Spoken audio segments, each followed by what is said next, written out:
Do you find yourself feeling low or down after periods of feeling good, proud, or effective? Do bouts come over you where it feels like you've done or are something wrong, even though you can't point to anything? And do you carry around a sense that the other shoe is going to drop? It's a matter of when, not if. So many survivors of narcissistic abuse report these experiences of self-punishment. Today's video is titled, "Stop Self-Punishment to Heal from Narcissistic Abuse as the Scapegoat." And in it, I want to explain how and why self-punishment can develop as a survival tactic.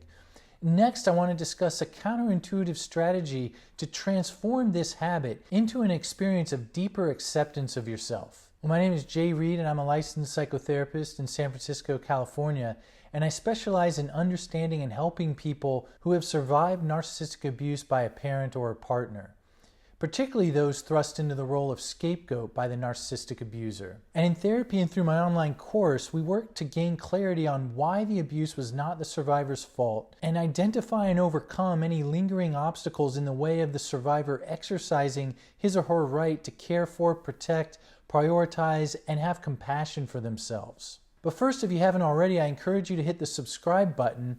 This will let you know when new videos are posted, particularly if you turn the notifications on. So why on earth would anyone elect to punish themselves after experiencing good things in life? Well, I'd like to illustrate this with another anonymized case example.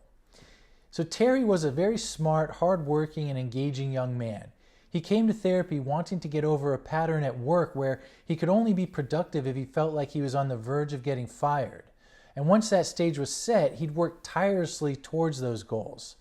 And when this would result in an inevitable promotion, he'd find it very difficult to write seemingly straightforward emails to his colleagues. He'd also find it hard to concentrate on what he was tasked with. And as these two difficulties in writing and concentration developed, he'd grow extremely punitive towards himself. He'd exclaim, in sessions, "Why can't I just do what I know I can do?" What I haven't explained yet about Terry is that he survived a malignantly narcissistic father to whom Terry could do nothing right. He was very much the scapegoat to this narcissistic father. This was really illustrated with one tragic and poignant example he provided. As a teenager, his father would observe him and say he should have more friends. So Terry would go out and cultivate friendships with some of his peers. Then his father would yell at him when he was going out to spend time with them and claim that Terry didn't prioritize his family enough and only cared about being popular with his friends. So then Terry would cut off those friendships. So no matter what Terry did to try to win his father's approval, his father would always change the rules and or in essence move the goalpost. And this is very illustrative of the plight of the scapegoat, because the narcissistic abuser is very much invested in finding the scapegoat to be in the wrong. And it doesn't matter so much what the scapegoat individual is actually doing. What matters is that the narcissistic abuser can find and claim that that survivor, victim at the time, is in the wrong. And Terry's situation was further complicated by the fact that his father was the more viable parent to attach to due to his mother's emotional volatility and general unavailability. Relative to his mother, his father was the only one present enough to offer Terry someone to attach to. And this meant that he faced the suffering-filled prospect of having to get close to someone who was also hurting him. So in the process of therapy, as Terry was recovering from the way he was treated by his father, we came to understand how Terry found a way to get close to his narcissistically abusive father by treating himself the same way his father would treat him. And doing this afforded Terry a sense of psychological nearness to his father that he really needed, particularly as a child, in order to feel like there was someone in the world to whom he mattered. And it was also adaptive for Terry to minimize the damage his father would do to him. He'd beat his father to the punch, essentially, and appear as downtrodden or unsuccessful. In essence, he was showing his prone to envy father that he did not have to feel threatened by Terry taking pride in Terry's own existence. And this was something Terry knew all too well to be a main feature of his father's psychology. Well, the problems in living that this strategy created for Terry very much emerged when he did succeed in his life. Success made Terry feel further away in the attachment sense from his father and made him feel more endangered. just as he would have been if he had achieved success while growing up under his father's watch. So the paralysis in writing emails and difficulty concentrating after the success of being promoted functioned to avoid the older danger of losing someone he needed and being less of a target to that person by presenting as unsuccessful. So although it operated on Terry's behalf in a certain way, it certainly caused him great despair and angst in his current life. If some of Terry's experience resonates with you, consider leaving a comment below. Well, I bring up Terry in this anonymized example because it really illustrates the important function of self-punishment when the job is to attach to someone who is narcissistically abusing you as the scapegoat. The function is to keep your emotions in a narrow range so that when the inevitable attack from the narcissistic abuser happens, it doesn't hurt that much and you can more easily write it off afterwards, thereby protecting your attachment to him or her. So as much as this strategy may interfere with one's current goals and wanted experiences in life, it may also deserve your respect and appreciation for making an otherwise unsurvivable situation survivable. Well, what can a survivor of such scapegoated narcissistic abuse do about self-punishment today? How can that be transformed? Well, the goal over time is actually to connect with and bring this self-punishing part of yourself into the broader framework of your experience of yourself.